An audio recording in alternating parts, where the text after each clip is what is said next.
दोस्तों, गूगल दुनिया की सबसे बड़ी टेक कंपनियों में से एक है और अभी ये एआई इंफ्रास्ट्रक्चर पर इतना निवेश कर रही है कि पूरा आंकड़ा $1 ट्रिलियन से भी ऊपर जा चुका है। अब इसे समझिए कि कंपनी ने इस साल अकेले एआई से जुड़ी चीजों पर $185 बिलियन खर्च करने का ऐलान किया है, जो कि पिछले साल $90 बिलियन से भी दुगना है। और अगर यही रफ्तार अगले 8-10 साल तक चला तो कुल खर्च 1.5 ट्रिलियन से 1.9 ट्रिलियन डॉलर तक जा सकता है। और ये निवेश सिर्फ कागजों पर नहीं है, बल्कि असल में विशाल डेटा सेंटर्स बनाने में लग रहे हैं, खास तौर पर स्पेशल चिप्स डेवलप करने में और इलेक्ट्रिसिटी मैनेज करने में लग रहा है।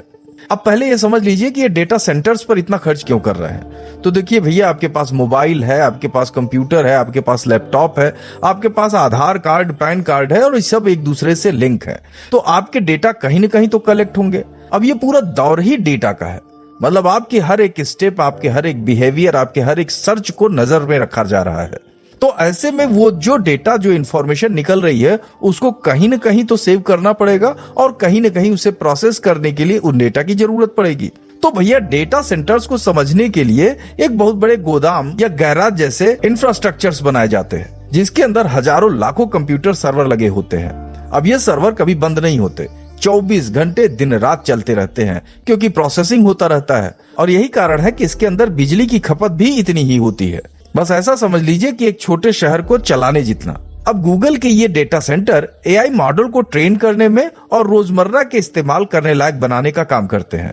एआई यानी आर्टिफिशियल इंटेलिजेंस, जो कि एक तरीके का सॉफ्टवेयर है जो इंसान की तरह सोचता है, जैसे गूगल का जेमिनी या चैट जीपीटी, ये सब। अब ये मॉडल करोड़ों करोड़ों किताबों, वीडियो, तस्वीरों, इंटरनेट की जानकारियों से सीखते हैं, या वो सारे डेटा जो हम कहीं न कहीं अनजाने में या जानकर इंटरनेट पर अपलोड करते हैं।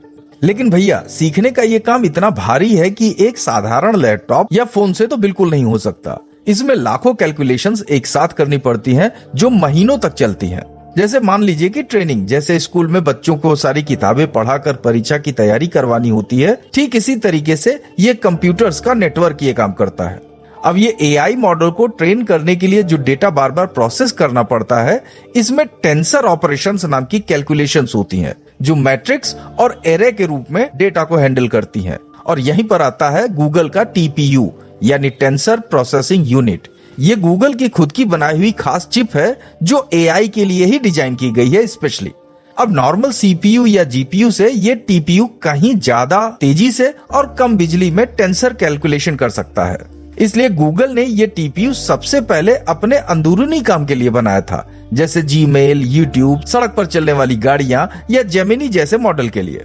अब ये टीपीयू गूगल क्लाउड के जरिए दूसरे कंपनियों को किराए पर भी दिए जाते हैं। अब ये समझ लीजिए, जो भी आपके पास ऐप है जो कि जीपीएस के बेस पर काम करते हैं, जैसे स्विगी, जोमेटो, अर्बन क्लैप या ये जितने ऐप हैं, वो सब गूगल क्लाउड के इस प्रोसेस को किराए पर लेकर चलते हैं। अब इससे समझिए कि एंथ्रोपिक जैसी कंपनियां इन टीपीयूज का इस्तेमाल करके अपने एआई मॉडल को ट्रेन करती हैं। और मेटा जैसी कंपनियों की बात करें तो वो भी सेम ऐसा ही काम कर रही हैं। देखिए, मॉर्गन स्टैनले का अनुमान है कि 2027 तक ये टीपीयू गूगल को $13 बिलियन का एक्स्ट्रा इनकम करके देंगी। तो भैया, सब मिलाकर बात यह है कि ये पूरा सिस्टम एआई के भूख को शांत करने के लिए है। एआई जितना ज्यादा इस्तेमाल होगा, उतना ज्यादा कंप्यूटर पावर चाहिए। और एक साधारण सवाल पूछने पर जेमिनी, परप्लेक्सिटी या ग्रॉक जितनी बिजली खर्च करते हैं, वो सिर्फ 9 सेकंड टीवी चलाने जितनी होती है। मतलब आपका एआई से पूछा एक क्वेश्चन इतनी बिजली खपत करता है। और पानी लगभग 5 बूंद जितना। अब आप पूछेंगे कि ये पानी क्यों? तो भैया, हाइड्रोलिक पावर का जो हम यूज करते हैं, वो आखिर इसी बिजली में तो जा रहा है। खैर, अब आप सोचिए कि जब लाखों करोड़ों लोग रोजाना एआई का इस्तेमाल करते हैं, तो कुल बिजली और पानी का आंकड़ा कितना बड़ा हो जाता होगा। डेटा सेंटर को ठंडा करने के लिए भी भारी मात्रा में पानी लगता है। वहीं गूगल के वैज्ञानिकों ने एक रिसर्च पेपर में यह साफ बताया है कि एआई का एक मीडियन प्रॉम्प्ट कितना कम एनर्जी लेता है। लेकिन स्केल पर यह चुनौती बन जाता है, मतलब जब ज्यादा पूछा जाता है, ज्यादा क्वेश्चन होते हैं, एआई पर ज्यादा क्वेरीज इंक्वायरीज की जाती हैं, तो यह बहुत ही चैलेंजिंग हो जाता है। और गूगल इसी समस्या पर काम कर रहा है। कंपनी ने अमेरिका के एईएस और एक्सेल जैसी यूटिलिटी कंपनियों के साथ बिजली सप्लाई के लिए डील साइन किए हैं, ताकि डेटा सेंटर्स को लगातार बिजली मिलती रहे। लेकिन यहाँ पे एक सवाल उठता है कि गूगल इतना पैसा लगा क्यों रहा है? क्योंकि एआई की रेस में आगे रहने के लिए कंप्यूटर पावर ही सबसे बड़ा हथियार है। जहां पर ओपन एआई ने भी $500 बिलियन का प्रोजेक्ट स्टारगेट नाम का प्लान बनाया था, जिसमें सॉफ्टबैंक और ओरेकल जैसे पार्टनर भी थे।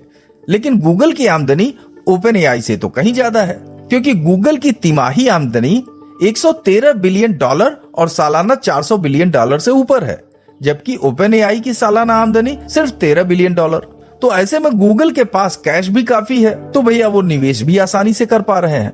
वहीं गोल्डमैन सैच्स का अनुमान है कि पूरी इंडस्ट्री इस साल एआई डेटा सेंटर्स और चिप्स पर $500 बिलियन खर्च करेगी, और एनवीडिया जैसी कंपनियां इसी एआई की मांग का फायदा उठा रही हैं, जिससे इनकी मार्केट वैल्यू $4.5 ट्रिलियन तक पहुंच गई है।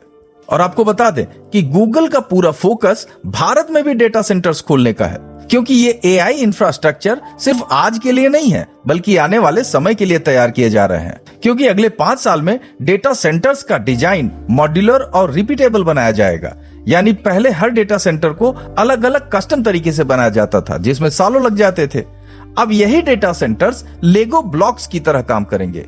एक स्टैंडर्ड ब्लूप्रिंट बार बार इस्तेमाल करके दुनिया के किसी भी कोने में जल्दी से जल्दी नया डेटा सेंटर खड़ा किया जाएगा। इससे गूगल एआई की बढ़ती डिमांड को तेजी से पूरा कर पाएगी और टीपीयू को अपग्रेड करना आसान हो जाएगा। अब दोस्तों, ये बदलाव न सिर्फ गूगल के लिए बल्कि हम सबके लिए मायने रखता है।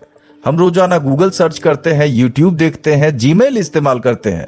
ये सारी सेवाएं इन्हीं डेटा सेंटर्स और टीपीयू पर चलती हैं। इसलिए अब एआई सर्विसेज को और ज्यादा स्मार्ट बनाना और साथ ही सर्च का जवाब ज्यादा सटीक तरीके से देना, यूट्यूब पर वीडियो रिकमेंडेशन बेहतर होना, इन सभी चीजों के माध्यम से एआई आने वाले समय में हमारी जिंदगी के हर पहलू पर मदद करेगा। लेकिन साथ ही ये भी देखना जरूरी है कि इतनी बड़ी मशीनरी चलाने में एनर्जी और पर्यावरण का ध्यान भी रखना जरूरी है, और इसलिए गूगल जल्दी ही अपनी एनर्जी पॉलिसी पर और ज्यादा जानकारी देगी, ताकि सस्टेनेबल डेवलपमेंट भी बना रहे। फिलहाल दोस्तों, वहीं दूसरी तरफ एआई इंफ्रास्ट्रक्चर की ये कहानी दरअसल एक बड़ी तस्वीर का हिस्सा है। दुनिया भर की कंपनियां एआई को और ताकतवर बनाने के लिए दौड़ रही हैं। गूगल इस दौड़ में आगे है, क्योंकि उसने सालों पहले ही टीपीयू जैसी अपनी टेक्नोलॉजी तैयार कर ली थी। अब यह टेक्नोलॉजी क्लाउड के जरिए छोटी छोटी कंपनियों और स्टार्टअप्स तक पहुंच रही है। मतलब एआई सिर्फ कंपनियों का खेल नहीं रह गया है, क्योंकि कोई भी डेवलपर टीपीयू की राय पर लेकर अपना एआई मॉडल बना सकता है। और ये बदलाव भारत जैसे देश में भी असर डालेगा, जहां स्टार्टअप्स तेजी से बढ़ रहे हैं और एआई से नए टाइप के नौकरियां और सेवाएं बन रही हैं। तो सब मिलाकर गूगल का ये $1 ट्रिलियन वाला प्लान सिर्फ पैसे का खेल नहीं है, ये कंप्यूटर पावर की एक नई क्रांति है जो एआई को हर घर तक पहुंचाएगी। डेटा सेंटर हो गए, टीपीयू हो गए, मॉड्यूलर डिजाइन हो गए, और साथ ही एनर्जी मैनेजमेंट, ये सब मिलकर ऐसा इकोसिस्टम बना रहे हैं जहां एआई पहले से कहीं ज्यादा तेज, सस्ता और स्मार्ट बनेगा। आने वाले सालों में हम देखेंगे कि हमारा फोन, हमारा सर्च, हमारी रोजमर्रा की मदद, सब कुछ इन विशाल डेटा सेंटर्स के सहारे और बेहतर होगा। गूगल की ये जर्नी सिर्फ शुरुआत है, लेकिन ये पूरी टेक इंडस्ट्री को नई ऊंचाई पर ले जाने वाली है। दोस्तों, इस मामले में आप क्या सोचते हैं, आपका क्या विचार है? प्लीज अपनी राय हमें कमेंट बॉक्स में जरूर दें, और अगर ये वीडियो अच्छा लगा हो तो लाइक, शेयर, सब्सक्राइब और हाइप करना बिल्कुल न भूलिए। मिलते हैं अगले दिलचस्प वीडियो में, तब तक अपना ख्याल रखिए। जय हिंद।